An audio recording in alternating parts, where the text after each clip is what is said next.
안녕하십니까. 부동산 신문 읽어주는 공인중개사의 땅사고TV 임동성입니다. 강주 아파트 붕괴 사고, 후폭풍, 후분양제 급부상. 이게 화정 아이파크 아파트 붕괴되고 나서 후분양제 관련된 말이 뭐 나오네요. 그리고 지금 현재 강주 아이파크 그 201동이 붕괴되고 있었는데 완전 거의 붕괴됐죠. 근데 203동도 최상층이 지금 붕괴 조짐이 보이고 있다고 하네요. 자, 최근 강주 서구 아파트 외벽, 외벽이 아닌데, 왜 꼭 외벽이라고 그래? 이거 좀 이상해. 외벽이 아니라 완전히 바닥이 다, 무너졌어요. 거실 바닥, 안방 바닥 다 무너졌는데 무슨 외벽이야. 야, 서구 아파트 붕괴 사고, 이거 외벽이라는 글자 빼겠습니다. 좀 기자들이 좀 뭐 앵커 멘트도 좀 말 좀 이제 사고 초기에는 모르고 나왔다 치더라도 이제는 뉴스가 많이 나갔는데 외벽이라고 쓰면 안 되죠. 내벽이죠, 내벽. 그냥 서구 아파트가 완전 붕괴입니다. 붕괴 사고 이후 후분양제를 요구하는 목소리가 커지고 있습니다. 입주 시기를 맞추기 위해 무리한 공사를 막을 수도 있고 주택 품질도 확인할 수 있다는 점 때문인데요. 서울시도 후분양제 확대에 나섰습니다. 서울시가 후분양제를 확대하고 나섰는데요. 앞으로 SH공사가 분양하는 주택은 건축 공정률이 90% 시점에 입주자 모집 공고를 내기로 했습니다. 우리나라에서 보편적인 분양으로 꼽히는 선분양은 아파트 완공 전에 분양에 입주 예정자가 내는 계약금과 중도금으로 공사비를 충당하는 방식입니다. 하지만 최근 부실시공 문제가 불거지면서 후분양제 필요성이 높아지고 있습니다. 준비된 견본주택이 아닌 실제 시공 현장과 아파트를 확인한 후 청약할 수 있어 주택 품질에 대한 불신을 줄일 수가 있기 때문입니다. 이런 점에 착안해 SH공사는 지난해 2006년 국내 최초로 후분양제를 시행해 왔습니다. 이렇게 후분양을 하게 되면 지금 광주 아이파크 같은 부실로 인한 문제가 생기지도 않고 공기의 촉박에서 동절기에 무리한 공사를 하지 않을 뿐더러 아파트를 다 짓고 분양하기 때문에 선분양 아파트와 달리 일반 시민에게 폐가 전혀 없습니다. 다만 후분양제로 하게 되면 비용이나 미분양에 대한 위험 등 건설사 부담이 커지게 되는데 분양가가 전가되거나 공급이 얼어붙을 수 있습니다. 사전 청약을 확대하고 있는 정부 방침과도 상충됩니다. 이건 좀 말이 안 되죠. 정부는 아예 땅도 없이 분양하고 있는데, 자, 전문가들은 자금력이 부족한 중소건설사의 경우 주택 공급이 차질이 생길 수 있을 만큼 선분양과 후분양의 적절한 조화가 필요하다고 조언합니다. 권대중 명지대 부동산학과 교수께서는 선분양의 장점이 중소건설사 자금이 없는 경우에 계약금이나 중도금을 받아서 토지를 매입하거나 건축비를 충당해서 주택을 공급하는 데 상당히 도움을 주고 있거든요. 선분양제와 후분양제가 혼용되는 그런 시기에 필요하다고 생각합니다. 동시에 주택 품질 개선을 위해 불법 제하도금 문제와 달리 품질 관리 강화 등 근본적인 문제 해결이 병행돼야 된다는 지적이 나옵니다.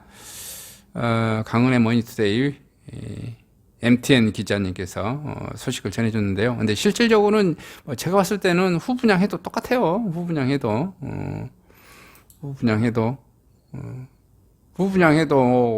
공기를 단축하고 싶은 마음은 똑같죠. 그건 제가 봤을 때 관리 감독을 철저히 하는 방안, 그다음에 감리 제도를 예를 들어서 이렇게 우리가 보통 이게 개인 회사가 발주하거나 개인 건축주가 발주했을 때 그 감리단을 그 건물주나 땅 지주가 그 시행 감리 계약을 하거든요. 근데 이것을 제가 봤을 때는 가장 확실한 게 그냥 그 어떤 광주광역시면 광주광역시, 전남도는 전남도, 예를 들어 경기도면 경기도, 서울이면 서울, 이렇게 해가지고 그 감리단의 풀을 둬가지고 뺑뺑이로 이게 왜냐하면 무조건 계약하게 하고.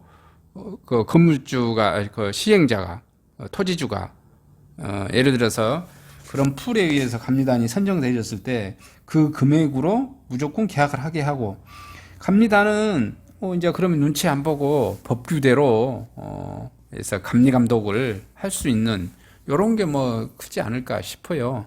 이게 다 이게 돈 문제 때문에 얼렁뚱땅 대충 이렇게 하는 게이기 때문에 제가 보기에는 후분양으로 하든 선분양으로 하든 붕괴되기는 똑같다.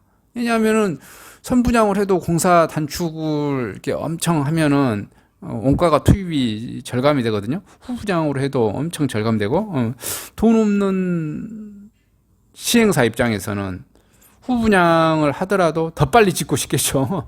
또 위험한 문제는 더 생길 수 있을 것 같다는 생각이 저는 개인적으로 드네요.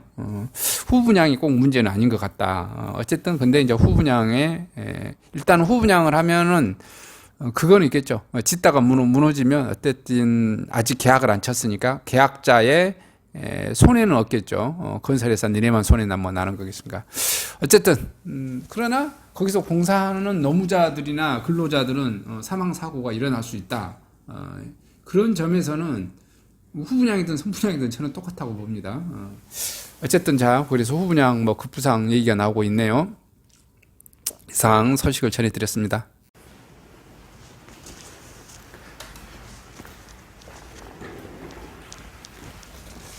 안녕하십니까. 저는 네이버 카페 빛가람 혁신도시 카페를 운영하고 있는 카페직이고요. 카페 활동하고 있는 카페 부동산입니다. 나주 혁신도시에서 기반으로 하고 있습니다. 상가 토지 아파트를 전문적으로 하고 있고요. 또 삼성화재도 같이 활동하고 있습니다.